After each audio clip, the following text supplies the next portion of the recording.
네, 정치권 관심 뉴스들 진단해보는 나이트 포커스. 오늘은 김재섭 국민의힘 도봉갑 당협위원장 그리고 서영주 더불어민주당 상근부대변인 두 분 모셨습니다. 어서 오십시오. 안녕하세요. 안녕하세요. 안녕하십니까. 자, 국민의힘 민생특위 긴급한 민생 현안에 대해서 신속하게 해결책을 찾겠다고 해서 이름도 민생 119로 정했다고 하죠. 자, 양곡관리법 거부권 이후 이 민생특위에서 대안으로 논의한 내용이 공개가 됐는데요. 좀 논란이 되고 있습니다. 조수진 최고위원 발언 먼저 듣고 오시겠습니다. 쌀과 관련해서 지금까지 우리 민생 119에서 나온 것은 제가 이제 KBS에만 처음 얘기를 드리는 거예요. 예, 말씀하십시오. 예, 네, 예, 가령 고맙습니다. 밥 한 공기 다 비우기 이런 것들에 대해서도 우리가 논의를 한 거예요. 아, 밥 한 공기 다 비우기, 두 공기 먹기 뭐 이런 거요. 여성분들 같은 경우에는 예. 그 다이어트를 위해서도 밥을 잘 먹지 않는 분들이 많거든요. 그러나 다른 식품과 비교해서는 오히려 칼로리가 낮지 않습니까? 예, 뭐 취지는 밥을 많이 먹어서 쌀 소비량을 좀 늘려보자 이런 취지였겠습니다만은 이게 특위 차원에서 아이디어 차원으로 거론됐다는 거예요. 밥 한 공기 다 비우기 운동. 자, 어떻게 보십니까? 저야 뭐 한 공기 다 비우니까 저게 어려운 일은 아닌데 네.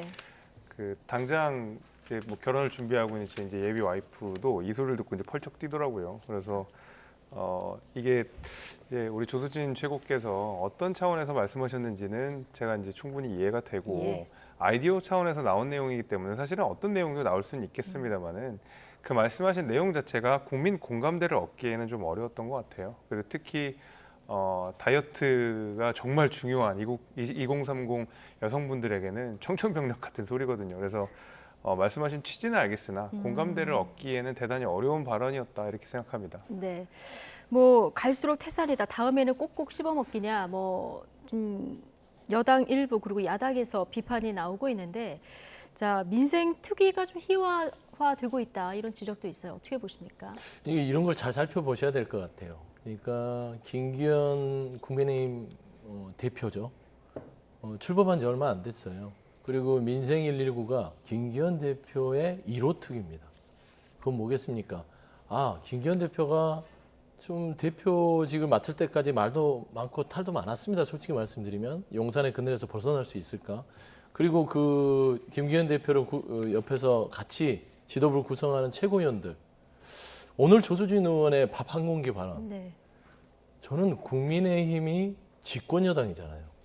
그리고 최근에 윤석열 대통령이 양곡관리법 거부권을 행사했습니다. 그런 차원이면 저렇게 장난스럽게 얘기를 해줘도 될까요? 저는 이 국정운영과 그다음에 그거를 이끌어가고 뒷받침할 정책을 저렇게 장난식으로 하면 안 됩니다. 안타까워요. 조롱거리가 돼버렸잖아요. 예. 근데 조수진 의원의 또 태도도 문제입니다. 저런 부분에 있어서 지상파 방송에 나와서 본인 입으로 여기에서 처음 말씀드리지만 민생특위에서 이런 부분들은 매우 진지하게 논의를 했다라고 얘기를 해요. 그리고 나서 또 문제를 삼으니까 언론 탓을 합니다. 언론 당신들이 문제야. 왜 제대로 못 알아들어. 이런 것들이 지금 현재 대한민국 윤석열 정부의 뒤를 뒷받침하고 있는 집권 여당의 최고위원들, 지도부의 모습이다. 예. 조수진 의원뿐만 그런 게 아니에요. 네. 따지고 보면. 예. 그래서 이런 부분들이 저는 조수진 의원이 이 부분을 정확하게 무엇이 지금 조롱거리가 되는 것인지 그리고 이 부분이 쌀값 안정, 농민들의 소득을 뭐 올려주는 부분에 예. 있어서 전혀 도움이 안 된다는 거 인정하셨으면 좋겠어요. 예. 근데 조수진 최고위원은 이거 아이디어 차원에서 소개한 건데 정쟁화하는 것이 좀 유감이다 이 얘기하면서 어떤 얘기를 했냐면 이재명 대표도 성남시장 일대 쌀피자 만들기 이런 캠페인 했다는 거예요. 어떻게 보십니까? 그러니까 이게 이제 전형적으로 안 좋은 버릇이요. 남 탓하는 거예요. 그러니까 끌어들이는 겁니다. 본인이 잘못했으면 잘못해서 인정하는 것을 국민들은 바라고 있어요. 근데 지자체에서는요. 그 지역에 있는 쌀 소비를 늘리기 위해서 여러 가지 일들을 합니다. 그런데 지금 조수진 최고가 실수하는 것들은 대통령이 양곡관리법에 대해서 거부권을 행사한 지 얼마 안 돼서 예. 이 쌀 가격 안정화와 농가 소득이나 이런 부분에 대책은 없느냐라는 측면에서 진지하게 지금 지켜보고 있었던 거거든요. 근데 밥 한 공기 먹기가 뭡니까? 예. 이거는 지금 국민의힘이 집권 여당의 지도부로서 이런 얘기를 한다는 자체가 창피한 거 아니에요? 심지어는 김기현 대표가 조수진 의원을 부인해 버렸어요. 이 얘기는 나도 인정할 수 없다는 식의 뉘앙스로 조수진 의원의 개인의 생각이다 예. 라고 선을 그어버리잖아요. 그럴 때는 조수진 의원께서 더 이상 자존심 세우지 마시고 또 태도 자체를 계속 고집 피우지 마시고 성남시장을 하셨던 이재명 대표 끌어들이지 마시고 이 본인의 발언에 대해서 아이디어 차원, 정책이 아이디어가 쌓여서 정책이 되는 예. 거 아니겠습니까? 그런 것들을 좀 인정하는 모습들이 조금 더 성숙된 정치인이고 집권 여당의 지도부의 모습이다. 저는 그런 네. 말씀을 드리고 싶습니다.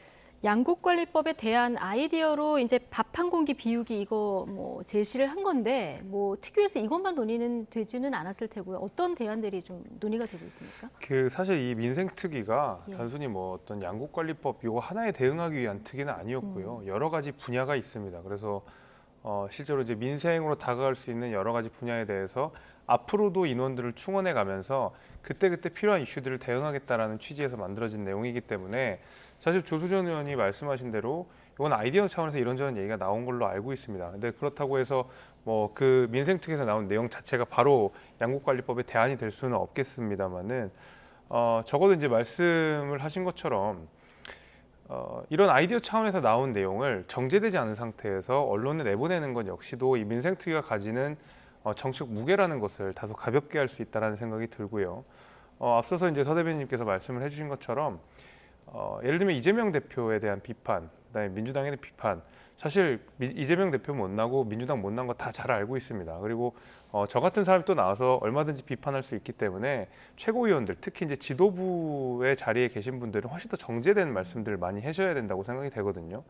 사실은 김기현 대표 입장에서도 최고위원들의 말 하나하나를 통제할 수는 없습니다. 오히려 저는 그게 당을 위축시킬 수 있기 때문에 네. 자정작용이 굉장히 필요하다고 생각이 되고 어떤 여당의 지도부로서 정책적으로 아젠다를 선점하는 방식으로 갔으면 좋겠다라는 저는 바람이 있고 민주당에는 비판은 저 같은 사람들도 충분히 많이 하고 있다 이렇게 말씀드리겠습니다.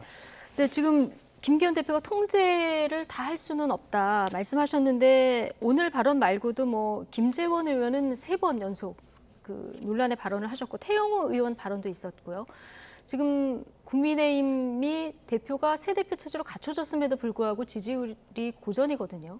자, 이거는 그러면 어떻게 풀어야 됩니까? 이게 이제 예를 들면 윤리위원회를 열어가지고 뭐 김재원 최고에 대한 발언을 징계하고 뭐 그 조수진 최고의 말을 징계하고 태영호의 말을 징계하고 이렇게 할 수는 없는 거라고 생각이 됩니다. 그렇게 해서도 안 되고요. 예. 이준석 대표가 과거에 징계를 받았던 그 양두국이라는 문자를 가지고 징계했다는 것에 대해서 굉장히 많은 비판을 했었던 입장에서 마찬가지로 그 잣대를 지금의 최고위원들에게 적용했을 때도 저는 이 발언을 위축시키는 방식으로 윤리가 작동해서는 안 된다고 생각합니다. 결국 그러면은 내부적으로 자체적으로 이걸 다잡고 가는 작업들이 필요할 텐데 네. 결국 그거는 김기현 대표의 리더십에 있다고 생각합니다. 그래서 이 최고위 회의를 하기 전에 대개 당대표실 안에서 티타임을 한 10분 정도를 갖는 관행이 있습니다. 국민의힘에서는. 그 가운데서 당대표가 오늘은 이러이러한 발언들을 이끌어 나갈 거고 이러이러한 것들은 좀 조심해 주셨으면 좋겠습니다라고 미리 이렇게 사전 조율을 좀 하는 작업들이 늘 있어 왔거든요. 그래서 예. 그런 작업들에 대해서 조금 더 강화를 하실 필요가 있을 것 같고 최고위원들의 발언을 징계를 할 수는 없지만 내부적으로 계속 다독거리는 작업과 그다음에 이런 발언들 특히 이제 역사 문제와 관련돼서는 예. 국민의힘도 굉장히 전향적이고 진취적인 모습들을 보여줘야 된다는 리더십을 분명히 보여줄 필요성은 지금 있어 보입니다. 예. 김재원 의원 4.3 발언 관련해서는 한 달 동안 최고위에 참석을 안 하는 것 그리고 방송을 안 하겠다. 자, 이걸 하겠다고 했는데 어떻게 보십니까? 꼼수죠. 그러니까 소나기는 피해가자. 저는 그 판단인 것 같습니다. 그러니까 이제 아까 말씀드렸지만 김재원 최고나 태영호 최고위원 그러니까 이 집권 여당의 지도부라고 앉아 있으신 분들께서 특히나 국민의힘의 강령에는 5.18과 4.3을 인정하고 있습니다. 그렇지 않습니까? 그런데 이 지도부 두 분이 그거를 부인하는 발언을 하지 않습니까? 지금 현재. 그리고 뭐 주소 담긴 했지만 그러면 이 정도 되면은 국민의힘이 문자로는 강령의 5.18과 4.3을 받아들이는 것처럼 뭔가 역사에 대해서 인정하는 것처럼 같이 뭔가 좀 발전적 방향들에 대해서 좀 합리적 보수의 길을 간다고 생각하는 것처럼 보이지만 실질상으로 이 태영호 최고나 김재원 최고를 윤리위에 회부하지 않는다. 이런 부분들은 납득할 수는 없습니다. 김재원 최고가 방송 한 달 안 나오고요. 그다음에 최고위 한 달 안 나오는 게 누구를 위한 겁니까? 지금 본인의 비난을 피하기 위해서 잠깐 피한 것뿐이에요. 따지고 보면 해당 행위에 준하지요. 이건 발언이 아닙니다. 조수진 의원 같은 경우는 실수일 수 있어요. 말하자면 아니면 좀 아이디어가 좀 아주 미천할 수도 있습니다.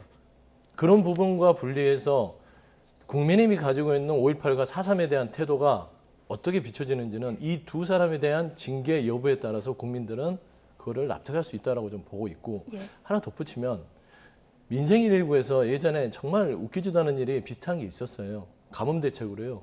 가뭄 지역에 생수 보내자고 했던 적이 있습니다. 그런 식으로 국정 운영을 하면 어떡합니까? 국민들 불안해서. 저는 그런 말씀 좀 덧붙이고 싶어요. 예. 자, 어쨌든 김기현 대표가 어제 기강을 바로잡겠다 이런 얘기를 했으니까요. 자, 앞으로 당을 어떻게 운영해 나갈지 좀 지켜보도록 하고요. 자, 양곡법 개정을 어제 윤석열 대통령이 첫 거부권을 행사한 상황 아니겠습니까? 오늘 경향신문 보도인데요. 윤석열 대통령이 어제 국무회의에서 추가 거부권 행사를 이제 시사한 발언을 했다, 이런 구체적인 발언이 좀 나왔는데 대통령실에서는 그런 발언 한 적이 없다, 그런 기록이 없다 이렇게 반박하고 나섰어요. 이거 어떻게 되는 걸까요? 근데 저는 대통령 만약 그것이 이제 오보라고 하더라도 대통령께서 거부권을 행사해야 되는 사안이 있다 그러면 얼마든지 거부권을 행사할 수 있다고 봅니다. 민주당이 이야기하는 것처럼 마치 대통령의 거부권이 삼권 분립을 무너뜨리는 어떤 행위처럼 묘사를 하고 있지만은 엄연히 헌법상에서 부여되는 권한이거든요. 그래서 그거는 오히려 삼권 분립의 한 요소로서 작용하는 어떤 권한이다 이렇게 말씀을 좀 드리면서 사실 양곡법도 그렇고 노란봉투법도 그렇고 앞으로 줄줄이 본회의 통과가 예상되는 그 법안들 같은 경우에는 정부 여당이 예전부터 반대를 꾸준히 해왔던 법안들입니다. 특히 이 법안이 통과됐을 때 발생할 수 있는 여러 가지 사회적 문제들 같은 경우에 그리고 그것에 피해자가 고스란히 노동자이거나 아니면 양국관리법 같은 경우 또 다른 농민들이 피해를 볼 수 있다는 점에서 계속 우려를 보였고 상임위 단계에서부터 반대를 해왔거든요. 그럼에도 불구하고 민주당이 사실 강행 처리를 해버린 면이 있던 것이고 협치라는 이야기를 꺼내기도 전에 삭발투쟁을 하면서 반드시 통과시키겠다. 대통령 거부권을 행사할 것을 충분히 예상함에도 불구하고 무조건 하겠다. 줄줄이 하겠다. 이 예상을 지금 하고 있는 상황 속에서 대통령이 민주당의 의석수를 앞서서 통과시킨다고 하더라도 그냥 손 놓고 있을 수는 없는 거거든요. 당연히 그 피해가 고스란히 국민께 돌아가는 이상 정치적 부담이 된다 하더라도 대통령은 저는 거부권을 계속 행사할 거라고 봅니다. 그것이 근데 대통령에게 좋은 일이냐? 절대 아니거든요. 여당 입장에서는 훨씬 더 부담스럽습니다. 그것이 어떤 불협화음처럼 비춰질 수 있고 여당이 오히려 야당을 발목 잡는 프레임처럼 비춰질 수 있기 때문에 여당 입장에서는 정치적으로 굉장히 부담스러움에도 불구하고 결국 민생을 위한 결정이다. 저는 이렇게 생각합니다. 이 보도의 오보 여부를 떠나서 정치적 부담을 지더라도 대통령이 거부권을 행사할 일이 있으면 앞으로도 이렇게 해야 된다. 어쩔 수 없는 일이죠. 예. 김재섭 최고위원 이렇게 보셨는데, 자, 어쨌든 많은 정치 전문가들도 지금 앞으로 남은 방송법, 간호법, 노란봉투법 전부 다 민주당이 강행 처리하고 대통령이 거부권 행사하고 이게 계속 반복될 거라 이렇게 전망하시는 분들이 많거든요. 이 악순환의 고리를 끊어야 되는데 어제 신경민 전 의원 이 자리에 출연하셔서 묘수가 있을까요? 질문을 드렸더니 묘수가 없어 보인다 이렇게 얘기하시더라고요. 뭔가 좀 그러니까 해법이 이제 있을까요? 결국에는 묘수는 결국엔 지금 집권을 하고 있는 윤석열 정부와 국민의힘에게 달렸어요. 그러니까 야당이 자꾸 뭐를 비판을 하고 야당이 발목 잡는다 하는데요. 야당 원래 그렇게 비판하고 지적하고 발목은 아니지만 뭔가를 같이 해보자고 좀 강하게 좀 대시하는 역할을 하는 겁니다. 그러면 그거를 잘 정부 여당이 받아서 달래가고 원래가고 어쩔 때는 거부권도 행사할 수 있다고 봐요. 대통령이 주어진 권한이니까 할 수 있죠. 근데 거부권은 대통령 본인에게도 제한적으로 쓰지 않으면 스스로를 무너뜨리는 것입니다. 근데 그거를 계속 쓰시겠다고 말은 안 했겠죠, 설마. 근데 대통령을 믿을 수가 없어요. 늘 안 했다고 하는데 알고 보면 다 했더라고요. 그래서 저는 윤석열 대통령께서 어느 정도 그런 뉘앙스를 비쳤을 거라고 생각은 들고요. 근데 저는 지금 대통령께서 처음에 취임을 하셨을 때 의회주의를 존중하겠다 하셨고 협치와 통합을 하겠다 하셨는데 1년이 지나도록 민주당, 야당을 만나지 않습니다. 만나지 않는데 만나면서 거부권을 행사한다면 윤석열 대통령이 고심의 끝을 거쳐서 헌법에 보장된 거부권을 쓰는구나 라고 할 수 있어요.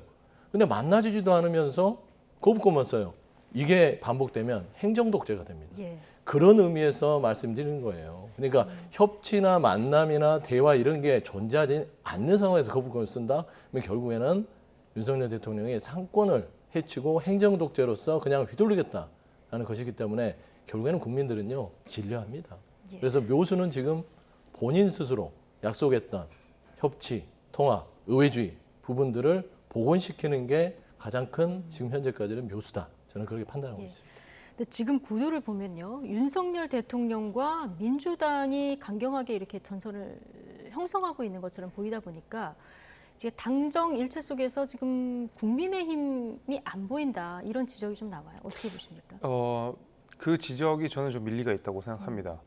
저희가 당정일체를 이야기했고, 국민의힘이 지금 여당이라는 포지션이 있지만은 행정부와 어쨌든 입법부, 그러니까 국회는 나름의 긴장 관계가 늘 있어야 된다고 생각하거든요. 그래서 행정부가 하자는 대로 여당이 다 이끌려갈 수는 없는 것이고, 그 가운데서 비판도 할 수 있고 또 조율도 할 수 있어야 되고 때로는 싫은 소리도 좀 할 수 있어야 된다고 생각합니다. 왜냐하면 또 행정부에서 원하는 바와 또 입법부에서 처리해야 되는 그 어떤 사안들에 대해서 분명히 충돌 사항이 있을 수밖에 없거든요. 그 가운데서 무조건 이거는 정부의 뜻이기 때문에 다 합시다 이럴 수는 없는 거고, 그것이 오히려 또 야당에게도 정치적으로 입지를 좁힐 수밖에 없는 거라고 생각합니다. 야당 입장에서도 협치할 공간이 점점 사라지고 예. 그 완충지대인 여당의 역할이 계속 위축되기 때문에 저는 그렇습니다. 그런 의미에서 지금 이제 앞서서 저희가 앞선 주제로서 어떤 지도부의 실언 같은 것들도 많이 다루고 했었습니다만은 지금 여당의 역할들이 굉장히 중요하다. 이런 실언이라든지 어떤 말 때문에 예. 설화로 비판을 받기보다는 어떤 정부와 야당 간의 완충지대로서 여당의 역할들이 지금 안 보인다는 지적이 전 분명히 야당과 직접 협상을 좀 하고 네, 예. 타당하다고 생각하기 때문에 좀 그 역할들을 지금 좀 부각시킬 필요는 있어 보입니다. 예. 자, 어쨌든 양국관리법은 국회로 다시 넘어왔는데, 자, 민주당은 13일에 지금 재의결하겠다 이런 입장이신 거죠? 그렇죠. 예. 그러니까 양국관리법은 그러니까 대통령 거부권을 행사하는 1호 거부권이 됐지만 저는 늘 말씀드리는 번지수가 틀렸어요. 이 양국관리법은 거부권을 행사할 법안이 아니었습니다. 저는 분명히 여러 가지를 봤을 때 윤석열 대통령께서는 이 양국관리법을 공부하지 않으셨어요. 그러니까 이 양국관리법이 포퓰리즘이고 강제로 쌀을 매수하게 하는 강제법이라고 얘기하시는데 그렇지 않습니다. 양국관리법은요 새롭게 생각한 게 아니라 2017년부터 작동해 왔었어요. 그러니까 조금만 짧게 설명을 하면 두 축입니다. 원래 쌀이 생산이 되면 우리 국민이 소비하는 쌀의 18%를 공공수매를 합니다. 그리고 나서 좀 초과로 더 생산된 것들은 시장격리라는 그런 제도를 통해서 더 매입을 해서 시장 가격을 조정합니다. 거기에 덧붙여서 논타작물 재배 지원법이라는 게 있어서 지원 제도를 통해서 논농사를 짓는 분들을 벼농사를 짓는 분들을 그리 이동을 시키거든요. 그동안 이 부분들을 행정부가 해왔어요. 기재부가. 그러니까 재량권을 가지고. 근데 문재인 정부 때 물론 부족한 부분이 있어요. 그런 부분들을 채우려고 양국관리법을 이번에 만들어서 이 기재부가 하지 못했던 자기가 재량권을 가지고 마음대로 쌀값을 조정하다 보니까 농민들을 생각하지 않습니다. 기재부는 돈만 생각하죠. 농민들은 농가의 예. 소득을 생각하는데 그래서 이 부분을 가지고 이거를 법제화를 시켜서 우리가 농가 소득과 그다음에 식량 주권에 대해서 좀 우리가 고민하자. 문재인 정부에서 부족했던 부분을 민주당이 이제 반성해서 이거 좀 고쳐서 해보자 해서 국회의장 안으로 예. 대통령한테 던진 거예요. 근데 그걸 읽어보셨으면 절대로 그런 말을 못합니다. 자, 내용은 좀 별개로 하고, 그런데 이번에 재의결 되려고 하면 3분의 2 이상 찬성을 얻어야 되기 때문에 현실적으로 좀 안 되잖아요. 그렇죠. 예. 현실적으로는 재의결을 안 하니까? 되지만 이 부분은 지금 농민들은 속이 탑니다. 지금 자꾸 현상들을 호도하고 있어요. 뭐 일부 농민단체들 이걸 반대한다는 둥, 뭐 이거를 시행하게 되면 쌀값은 대폭락한다는 둥, 이거는 정말 국민을 속이는 일이거든요. 근데 이런 부분에 있어서 아무리 현실적으로 아니라 하더라도 입법부는 입법부로 할 일을 해야 된다. 예. 그렇기 때문에 양국관리법을 재의결해서 저희들은 뭐 나름대로 통과를 안 못하더라도? 되더라도 예. 우리가 가지고 있는 입법부의 역할들, 권한들은 끝까지 책임을 다하겠다. 실익이 없더라도 입법부의 역할을 다하겠다. 그렇습니다. 자, 대통령이 양국관리법 공부를 안 하셨다 이렇게 얘기하셨는데 지금 국민의힘에서는 이 법 폐기돼야 할 법이다 이렇게 얘기를 하고 있거든요. 물론이죠. 이제 김지표 국회의장이 중재안을 내놨지만, 그리고 여러 가지 단서를 달고 수정안을 내놨지만 결국 과잉 생산된 쌀을 국가가 세금을 통해서 사들이겠다라는 본질이 변한 건 아닙니다. 결국 그 본질이 변하지 않는 이상 국민의힘 입장에서는 그리고 정부 입장에서는 이 법안에 대해서 통과시킬 수 없는 것이죠. 게다가 아까 이제 농민에 대해서 말씀을 하셨지만은 농가에서도 이 양곡관리법에 대해서 반대하시는 분들 굉장히 많습니다. 왜 그러냐면 안 그래도 지금 쌀 생산 농가에 지금 농업 예산의 한 25%에서 26% 정도가 사용되고 있습니다. 단일 품목으로는 최다 비용으로 투입되고 있는 것인데 다른 농작물이나 축산물에 대해서도 얼마든지 형평성 문제가 제기될 수 있는 거거든요. 저는 그 가운데서 이것이 농민들을 위한 법이다라는 것이 민주당의 생각이 실제로 농민들의 생각과는 상당한 괴리가 있다라는 생각이 저는 분명히 있고요. 민주당이 대통령이 거부권을 행사했음에도 불구하고 다시 한번 재표결을 하겠다라는 것은 지금 민주당이 양곡관리법을 통과시킨 배경이 100% 정치적이었다라는 것을 저는 재확인시킨다고 보고 있습니다. 사실상 부결된 이 법안을 다시 한번 국회에 가지고 와서 부결되는 모습을 다시 한번 보여주는 것은 국민들께 민주당이 우리는 이렇게 노력했지만은 결국 정부 여당이 우리의 발목을 잡고 있습니다라는 것을 다시 한번 재확인시켜 주려고 했던 것이거든요. 그 가운데서 양곡관리법이 왜 필요한지, 이것이 농가에게 어떤 도움이 되는지, 그다음에 정부 여당의 입장이 왜 틀린지에 대해서는 민주당이 제대로 설명하고 있지 않습니다. 오히려 그냥 이 법안이 통과되지 않았다라는 정치적인 쇼를 계속하고 싶다라는 생각이 들어서 저는 그런 의미에서도 이 법안 자체가 굉장히 정치적이라는 생각이 듭니다. 예. 아니 진짜 이거 너무 짧게요. 답답해서 양곡관리법. 답답해서 예. 그러는데요. 과잉 생산된 쌀을 사 왔다니까요. 이 법이 있기 전에 사 왔어요. 정부가 다 수매를 해 왔어요. 근데 이제 강제 조항이 들어가는 강제 것들이 조항에 아닌가. 들어간다 하더라도 이런 이거를 기재부가 아니라 입법 조항으로 해서 나름대로의 그 규정을 제도적 시스템화하자는 건데 이걸 이런다고 해서 이 자체가 조건도 다 있는 것이고 뭐가 문제인지 모르겠어요. 왜 자꾸 이거를 호도하고 국민들을 속이는 듯한 국정 운영을 하면 저는 안 된다고 봅니다. 양곡관리법 자체는요. 이거는 국민을 속이는 거부권이다. 조금 저는 그렇게 비판하고 한 싶습니다. 말씀만 더 듣고 주제 넘기겠습니다. 예, 예를 들면 쌀 생산 양을 조정할 수 있는 조항들이 들어간 건 사실이지만은 결국 초과 생산된 쌀을 의무적으로 매입하게 되는 경우에는 앞선 모든 조건들이 사실 무력화되는 겁니다. 저는 그래서 이 메커니즘 자체가 애초에 시장 역행적이기 때문에 동의할 수 없는 법안이라는 것이고요. 앞서 말씀드린 대로 지금 쌀 생산 농가에 많은 막대한 비용들이 들어가고 있습니다.